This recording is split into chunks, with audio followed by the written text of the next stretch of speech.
अस्सलाम वालेकुम नाजरीन, मैं हूं मियां अकील अफजल और आप देख रहे हैं मेरा यूट्यूब चैनल। नाजरीन, सुप्रीम कोर्ट ऑफ पाकिस्तान में आज 9 मई के मुलजमान की ज़मानत मनसूखी और इसके अलावा कबल गिरफ्तारी ज़मानतों की दरख्वास्तें पर समाअत थी। चीफ जस्टिस याह्या खान आफरीदी इन समाअत के दौरान जो है वो डट गए। किस बात पर डट गए, इसका आपके साथ तफसीलात आज के इस व्लॉग में शेयर करूँगा। दूसरी खबर है कि 9 मई के मुलजिमान के मुकदमात मियाँ वाली में चलाए जाएँ।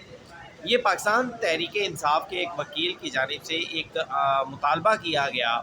इस मुतालबे की वजूहात क्या थी और इसकी तफसील क्या है, वो भी आपके साथ आज के इस व्लॉग में शेयर करूँगा। और तीसरी खबर ये है, जो बड़ी इंपॉर्टेंट खबर ये है कि 3 बड़े इजलास जो हैं वो होने जा रहे हैं और इसके अलावा असद कैसर के लिए एक बड़ा फ़ैसला किया गया जिसका उसको आज रिलीफ भी मिल गया। तो नाज़रीन, ये तीनों ख़बरें इस व्लॉग में शेयर करने जा रहा हूँ। इससे पहले कि मैं अपने आज के इस व्लॉग का बाकायदा आगाज़ करूँ, मेरी दोस्तों से दरख्वास्त है जिन्होंने अभी तक मेरे चैनल को सब्सक्राइब नहीं किया, बेल आइकन का बटन प्रेस नहीं किया, वो फौरी तौर पर चैनल को सब्सक्राइब कर दें और बेल आइकन का बटन प्रेस कर दें ताकि मेरी जानिब से बनाए जाने वाले तमाम व्लॉग जो हैं वो आप तक फौरी पहुँच सकें। अब नाज़रीन, आगाज़ करते हैं इस आज की इन ख़बरों के साथ। सबसे पहले जो ख़बर मैं आपके साथ शेयर करने जा रहा हूँ वो मेरे ख़्याल से 9 मई के मुलज़मान की जो मुकदमात थे उनकी तफसीलात आपसे शेयर कर दूँ। तकरीबन आज जो है वो 9 मई के मुलज़मान की ज़मानत मनसूखी के और इसके अलावा जो है ज़मानत कबल गिरफ़्तारियों के तकरीबन 10 के करीब जो थे, सीरियल नंबर 3 से लेकर सीरियल नंबर 12 तक मुकदमात समाअत के लिए मुकर्रर थे। बाज़ मुकदमात में 1 से ज़ायद मुलज़मान भी थे। मसलन अगर कहीं पर मुलज़मान की 5 या 7 या 3 या 4 मुलज़मान की इकट्ठी ज़मानतें हुई हैं तो उनको चैलेंज किया गया था एक-एक केस में। और बाज़ मुकदमात में जहाँ पर 1 से ज़ायद मुलज़मान हैं उनकी ज़मानतें जो थी, तो इसलिए हम ये नहीं कह सकते कि ये 10 मुलज़मान हैं। मुलज़मान जो थे वो तकरीबन इससे ज़्यादा थे। सबसे पहले फ़हीम कैसर नामी एक मुलज़िम है जिनका ताल्लुक़ शायद मियाँ वाली से है। उन बल्कि नहीं, जिनका वकील थे बाबर अवान साहब। बाबर अवान साहब बड़ा जो है वो बोलने में महारत रखते हैं। इस बात से हम सारे वाकिफ़ हैं। पाकिस्तान पीपल्स पार्टी से जब उनका ताल्लुक़ था तो उस वक्त वो बड़े मशहूर थे, लेकिन बाद में फिर बाबर अवान साहब पाकिस्तान तहरीक इंसाफ में कोई नुमाया मकाम उस तरह से हासिल नहीं कर सके, जिसकी वजह से वो बैक फुट पर चले गए। लेकिन आज वो कुछ मुलज़मान की जानिब से सुप्रीम कोर्ट ऑफ पाकिस्तान में पेश हुए थे। बाबर अवान साहब ने chief justice of Pakistan Yahya Khan Afridi से के सामने मौक़िफ़ रखा। उन्होंने कहा कि सुप्रीम कोर्ट ऑफ पाकिस्तान ने आपने हुक्म दिया कि 3 माह में ट्रायल मुकम्मल किया जाए। अभी तक ये तहरीरी तौर पर हुक्म जो है वो सामने नहीं आया, लेकिन नीचे इंसाफ का कत्लेआम शुरू हो गया। उन्होंने ये भी कहा कि आइन में पहले आर्टिकल 4 होता था इंसाफ की फराहमी के हवाले से, अब आर्टिकल 10A है, यानी फेयर ट्रायल का तकाजा जो है वो आइन का आर्टिकल 10A देता है कि मुलज़मान को फेयर ट्रायल का हक़ मिलेगा। उन्होंने बताया कि जनाब chief justice of Pakistan Yahya Khan Afridi के हुक्म की वजह से कत्ले आम शुरू हो चुका है। फिर उन्होंने मज़ीद ये भी कहा कि कंबर मशानी साहब जो है, कोई मशवानी या मशानी साहब, उनका मुकदमा जो है वो रहायशी हैं मियाँ वाली के। उन्हें सरगोदा के एक मुकदमे में नामज़द कर दिया गया है 9 मई के लिए। अब रोज़ाना की बुनियाद पर ट्रायल हो रहा है, तो रोज़ाना कंबर मशवानी साहब या मशानी साहब जो भी हैं, कंबर साहब जो है, ये मियाँ वाली से सरगोदा जाते हैं, फिर वहाँ से वापस आते हैं, रात को घर पहुँचते हैं। कभी नींद पूरी होती है, कभी नहीं होती।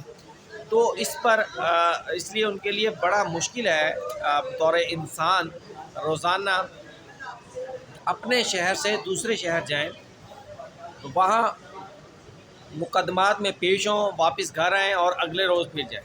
एक तो उन्होंने चीफ साहब के सामने ये इस्तदा रखी कि चीफ जस्टिस साहब के हुक्म की वजह से یہ کیونکہ 9 مئی کے مقدمات جو ہیں یہ اس طرح سے عام مقدمات نہیں ہیں، اس لیے انسانی طور پر ممکن نہیں ہے کہ روزانہ مختلف شہروں میں انسان جائے۔ پھر بہت سارے انہوں نے کہا کہ بہت سارے ایسے ملزمان بھی ہیں جن کے مقدمات جو ہیں وہ ایک سے زائد شہروں میں نامزد ہیں، یا ایک سے زائد مقدمات میں وہ لوگ نامزد ہیں۔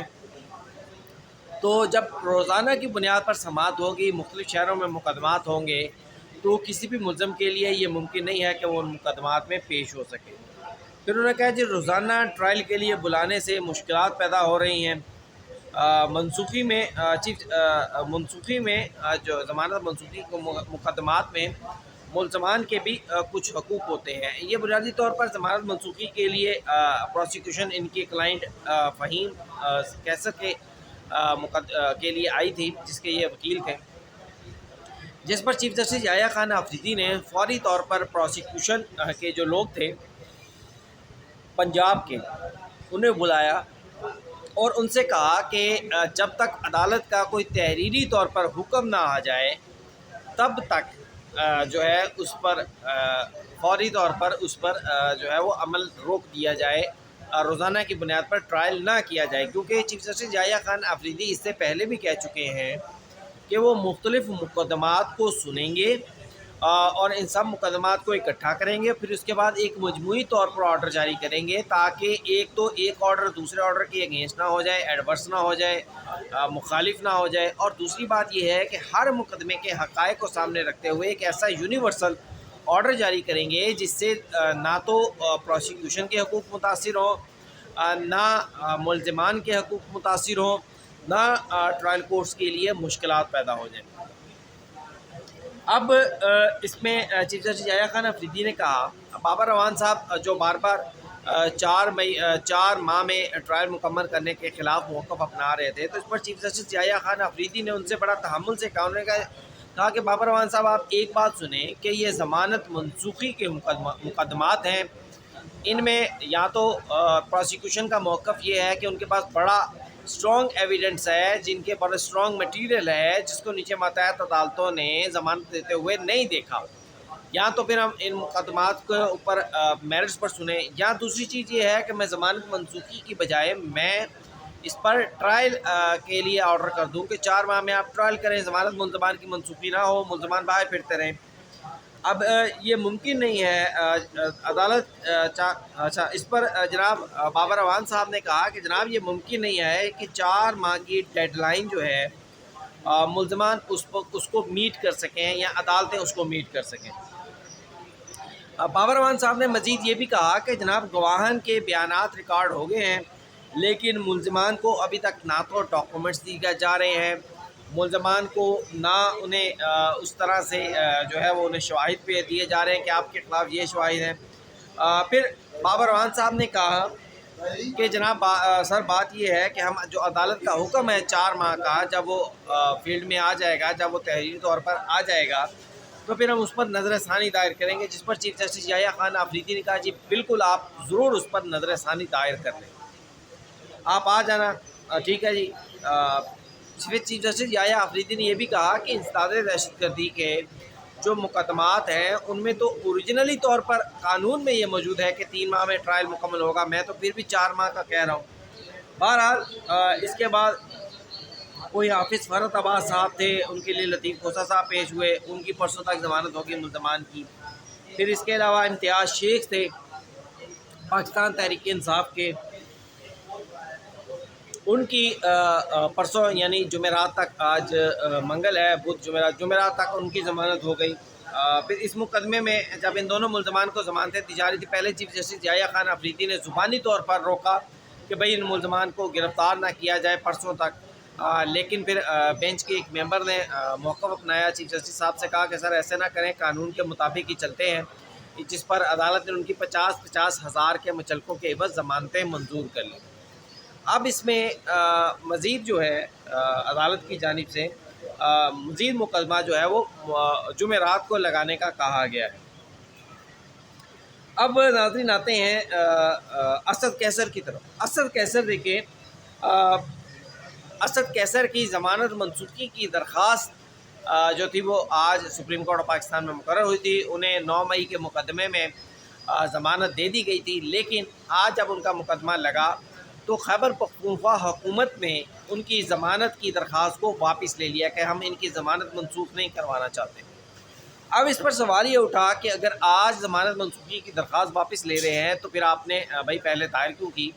तो इस पर जब हमने प्रोसिक्यूशन से पूछा तो हमें मालूम ये हुआ कि ये जो ज़मानत मनसूखी की दरख्वास्त थी ये अबूरी हुकूमत के दरमियान दायर की गई थी, जिस पर पाकिस्तान तहरीक इंसाफ का कहना ये है, मौक़िफ़ ये है कि उस टाइम जो इंटरिम गवर्नमेंट थी वो इस्टेब्लिशमेंट के हाथों में थी, वो इस्टेब्लिशमेंट के कंट्रोल में थी। अब क्योंकि पाकिस्तान तहरीक इंसाफ की एक आज़ाद हुकूमत खैबर पख्तूनख्वा में आ चुकी है, तो इसलिए असद कैसर की ज़मानत मनसूखी समेत जो बहुत सारे 9 मई के मुल्ज़मान हैं उनकी ज़मानत मनसूखी के हक़ में हम नहीं हैं, इसलिए उन दरख्वास्तों को वापस ले रहे हैं। और ये फ़ैसला जो है ये काबीना की जानिब से किया गया, ये इनफरादी तौर पर गालबन नहीं किया गया।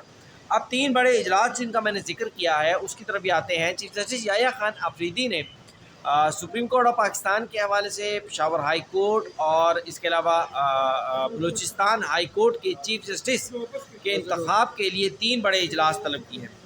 पहला इजलास 18 अप्रैल को तलब किया गया है जुमे के रोज़, जिसमें सुप्रीम कोर्ट ऑफ पाकिस्तान में आइनी बेंच में शामिल करने के लिए जो है वो मज़ीद 2 नामों पर गौर किया जाएगा। अब तक सबसे पहले 7 रुकनी आइनी बेंच तश्कील दिया गया, फिर उसके बाद जो था 4 रुकनी हुआ, फिर 2 और आज फिर 2, यानी 13 मेंबर जो हैं वो अब तक आइनी बेंच में शामिल हो चुके हैं। 2 मज़ीद मेंबरान को अब शामिल किया जा रहा है। फिर इसके साथ जो ख़बर मैं आपसे शेयर करने जा रहा हूँ, दूसरा इजलास जो है वो 2 मई को तलब किया गया। खैबर पख्तूनख्वा के हवाले से KP के चीफ जस्टिस की अपॉइंटमेंट के हवाले से खबर के पेशावर हाई कोर्ट के उसका फ़ैसला किया जाएगा। फिर उसके साथ तीसरा इजलास वो भी 2 मई को ही सुप्रीम कोर्ट ऑफ पाकिस्तान में तलब किया गया है, जिसमें बलूचिस्तान हाई कोर्ट के लिए मुस्तकिल चीफ जस्टिस की तैनाती पर गौर किया जाएगा। तो ये 3 बड़े इजलास जो थे chief justice of Pakistan Yahya Khan Afridi में तलब किए, जिसमें सुप्रीम कोर्ट के 2 जजेस और बलूचिस्तान और पेशावर हाई कोर्ट के चीफ जस्टिस का अपॉइंटमेंट का फ़ैसला भी किया जाएगा। अब तक के लिए इतना ही नाज़रीन। जो पेशरफ्त होगी वो आपके साथ लेकर दोबारा हाज़िर खिदमत होंगे। ब्लॉग के हवाले से मुझे कमेंट्स में ज़रूर बताइएगा। चैनल को लाइक, सब्सक्राइब और वीडियो को शेयर करना मत भूलिएगा। इजाज़त दीजिए, अल्लाह हाफ़िज़।